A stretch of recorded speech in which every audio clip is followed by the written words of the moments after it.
Se você ainda não me conhece, eu sou o Walter. Você está no canal Walter do Brasil. Prazer imenso reencontrá-lo por aqui. Muito obrigado antecipadamente por você estar me assistindo. Tema de hoje, a proclamação da República Brasileira, que ocorreu no dia 15 de novembro de 1889. A história do Brasil, ela divide-se em fases. Tivemos primeiro o nosso descobrimento, a chegada dos portugueses no Brasil. Nos tornamos uma colônia, que o país foi colônia até 1822, quando Dom Pedro I comanda a nossa independência no dia 7 de setembro de 1822. Tivemos posteriormente o governo de Dom Pedro I, em 7 de abril de 1831, ele, por motivos particulares, políticos, ele precisa abdicar, renunciar o governo a favor de seu filho Pedro, de Alcântara, que viria a ser o Pedro II, e parte para Portugal. Pedro II, naquela oportunidade, tinha apenas 5 anos e não podia governar um país. Foi estabelecido um período chamado de regências. Pessoas passavam a governar o Brasil em nome de Dom Pedro II. 1840 é dado o golpe da maioridade e, com apenas 14 anos de idade e alguns meses, Dom Pedro II é declarado maior de idade e ocupa o império, ocupa o governo brasileiro, governo esse que vai se estender de 1840 a 1889, quando houve o levante militar que o retirou do poder, certo? Dom Pedro II, retirado do poder, ele vai para Portugal no dia 17 de novembro de 1889, posteriormente vai para a França, onde ele vem a falecer no ano de 1891. Por que acabou a monarquia e por que foi instalada a República no Brasil? Por quê? Vários foram os motivos que levaram o final do governo de Dom Pedro II. O cansaço, foram muitos anos de governo, quase 50 anos. O cansaço.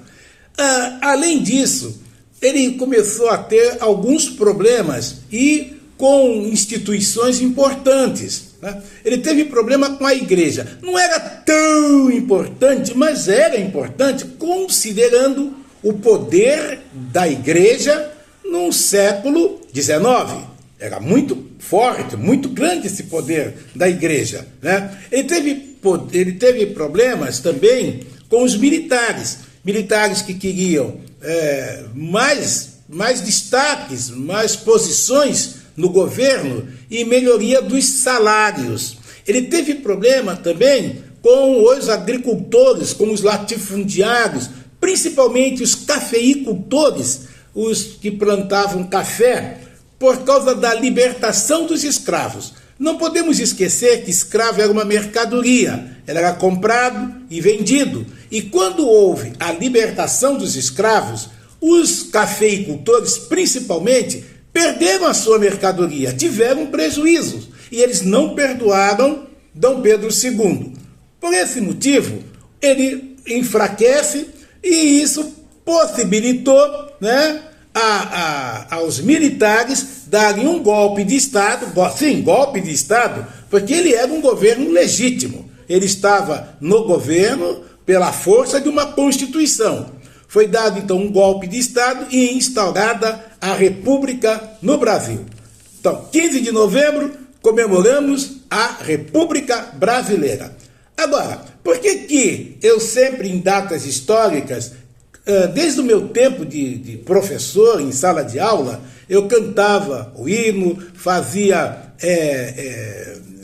menção à data, os alunos faziam trabalhos. Eu acho muito importante comemorarmos os vultos históricos, acontecimentos históricos, até para a manutenção do conceito de nação, um passado que chega ao presente, homenageando figuras, acontecimentos, a cultura do país, Tá? Também é importante nós lembrarmos da data para trabalharmos a cidadania, trabalharmos a conscientização, né, das pessoas sobre o nosso país, sobre a democracia, sobre direitos, deveres. Né? Tudo isso nós podemos fazer quando mencionamos essas datas. Por isso que normalmente eu cito essas datas. Como deverei citar, né, a comemoração no dia 19 de novembro, Dia da Bandeira, no dia 20, a data da consciência negra, são datas importantes, né, que devem ser comemoradas por todos, principalmente nas escolas, o que hoje, praticamente, se não é feito muito reduzidamente. Agradeço a vocês, mais uma vez, a oportunidade de poder me dirigir a vocês e até breve. E, como sempre, cuidado por aí, por favor.